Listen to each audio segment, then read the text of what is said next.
नमस्ते। आज म घुँगीको रेसिपी लिएर आएको छु र हजुरहरूलाई सबैलाई थाहा छँदैछ नि यसलाई घुँगी भन्दैछ र यो घुँगी बनाउने तरिका अलिकति कम्प्लिकेटेड छ। कम्प्लिकेटेड भन्दाखेरि अलिकति टाइम लाग्छ बनाउनलाई। अब यसलाई सबभन्दा पहिले त यसको यो टुप्पो काट्नु पर्यो। त्यसपछि यसको माथिको ढक्कन निकाल्नु पर्ने हुन्छ। त्यसपछि यसलाई सफा गरेर यसलाई बोइल गर्नुपर्ने हुन्छ र हामीले घुँगी छान्दाखेरि यो साइजको छान्नुपर्ने हुन्छ।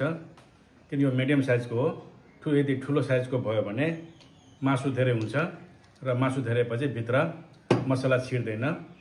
त्यसैले घुँगी चुज गर्दाखेरि यो साइजको मिडियम साइजको चुज गर्नु होला र जुन लागेको बेलामा घुँगी नखाएकै राम्रो। किनभने जुन लागेको बेलामा घुँगीले बच्चा पारेको हुन्छ र बच्चाहरू भएको घुँगी खाँदाखेरि क्राक हुन्छ र नमिठो हुन्छ। त्यसैले जुन लागेको बेलामा नखानु होला र यो घुँगीलाई रातभरि पानीमा डुबाइ राख्दाखेरि यसमा भएको जति बालुवाहरू र यसले खाएको बालुवाहरू सबै निकाल्ने गर्छ र निकालिसकेपछि क्राक हुने गर्दैन। र यो घुँगीलाई हामीले 2-3 चोटि राम्रोसँग पखालेर रातभरि पानीमा भिजाएर छोडिदिनु पर्ने हुन्छ र मैले यसरी पखाल्न गइरहेको छु। यसरी 2-3 चोटि चाहिँ पानी खाल्नु पर्ने हुन्छ। ल हेर्नुहोस् त घुँगी एकदम सफा भएको छ। अब यो घुँगीलाई रातभरि पानी भिजाएर छोडिदिनेछौँ। यो घुँगी राखेको आज ओभरनाइट भइसकेको छ। हामीले रातभरि यसरी नै पानीमा हालेर छोडिदिनु पर्ने हुन्छ र यसले खाएको सबै निकाल्छ र अहिलेसम्म यो पनि जिउँदै छ र अहिलेसम्म यो जिउँदै छ। जिउँदै भएपछि यसरी टाँसिएर बस्छ। त्यसपछि फेरि घुँगीलाई 2-3 चोटि राम्रोसँग पखालेर राख्नेछौँ। अब यसलाई यो टुप्पो काटेर सफा गर्नेछौँ र पहिले यो घुँगी तराईको थारूहरूले मात्रै खान्थे र यसको बेचबिखन हुँदैन थियो। तर अहिले तराईको प्रायः सबै बासिन्दाहरूले खान थालेपछि यसको बेचबिखन भएको हो र यसको बेचबिखन भएको लगभग 25-30 वर्ष भइसकेको छ र त्यति बेला 2 रुपियाँ केजीदेखि सुरु भएको थियो। तर आजसम्म आइपुग्दाखेरि र हिजो मैले हाटबाट 1 केजीको 120 रुपियाँ तिरेर ल्याएको हो। यो घुँगीलाई यतिको काट्नुपर्ने हुन्छ।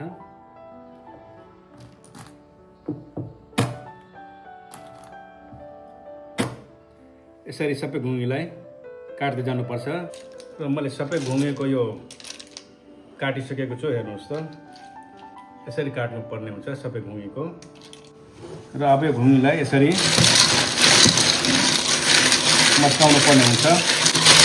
लगभग 10 मिनट यसरी मस्काउनु पर्ने हुन्छ।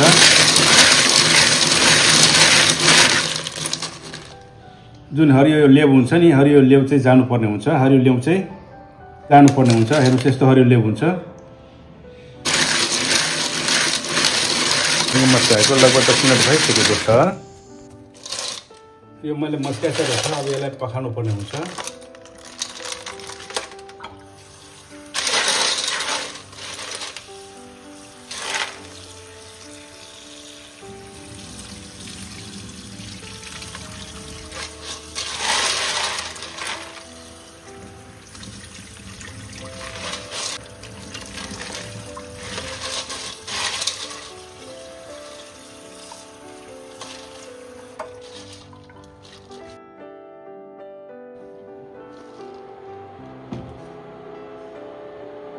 अब यो घुँगीलाई लगभग 10-15 मिनट जति बोइल गर्नुपर्छ र यसमा अलिकति नुन पनि हालिदिन्छु।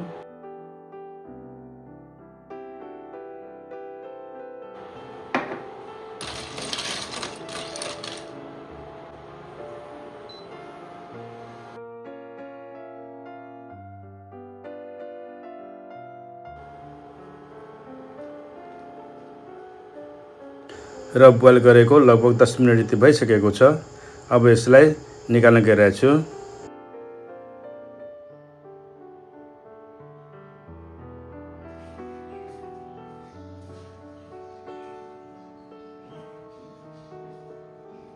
अब घुँगी पकाउनको लागि मैले एउटा पट बसाल्न गइरहेको छु।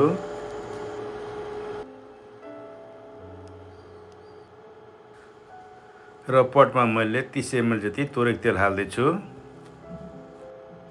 र तोरीको तेललाई एकछिन तातिन दिनुपर्ने हुन्छ।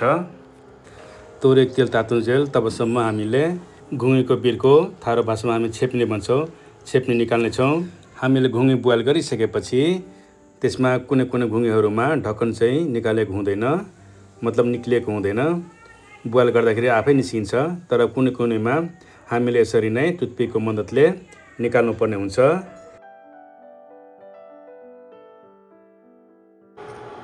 दुईवटा तेजपत्ता हाल्दैछु।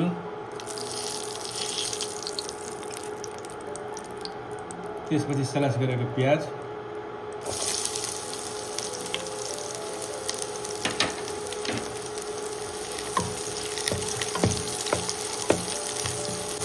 प्याजलाई ब्राउन हुने गरी भुट्नुपर्ने हुन्छ।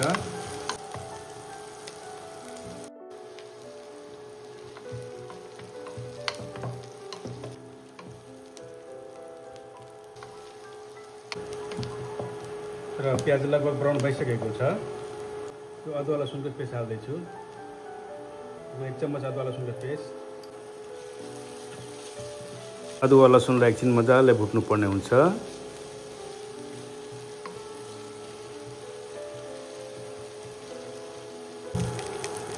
50 ग्राम चप गरेको टमाटर हाल्दैछु।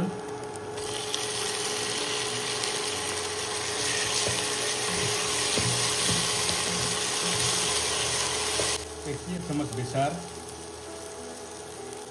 1 चिया चम्मच जिरा र धनियाको धुलो, 1 चम्मच नुन,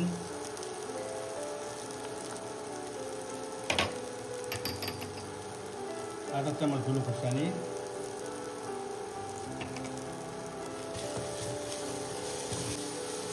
र यो भातको माड हो। मलाई थोरै भातको माड राख्दैछु।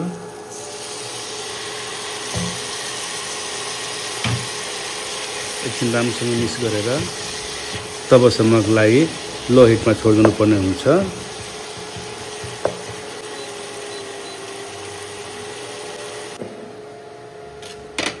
आधा हरियो लसुन,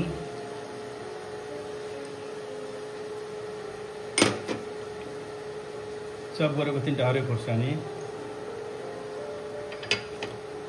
र चप गरेको धनिया,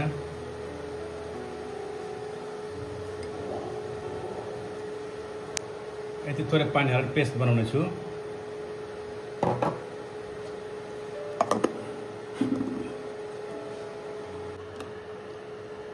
र यो पेस्ट भइसकेको छ।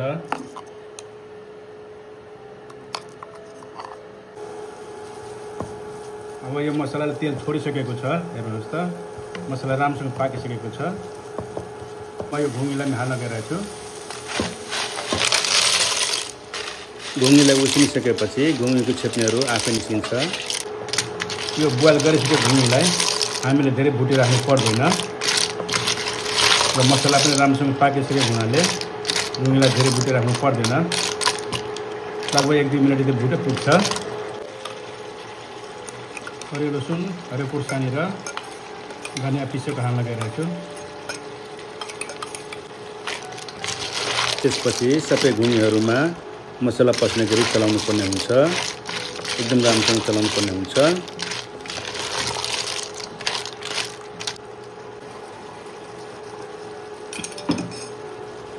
लगभग 5-7 मिनटको लागि छोपिदिनेछु। अब बिर्को निकालेर केही बेर राम्रोसँग चलाउनु पर्ने हुन्छ।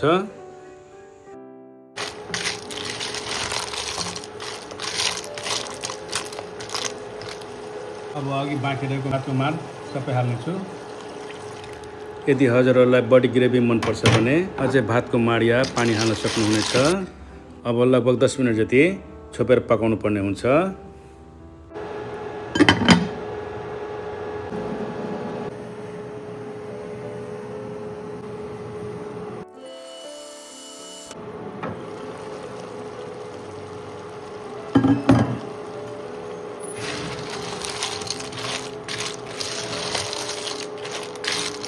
र घुँगी पाकिसक्नुभन्दा केही बेर अगाडि मात्रै हामीले आलस हाल्नुपर्ने हुन्छ र मैले आलस हाल्न गइरहेको छु।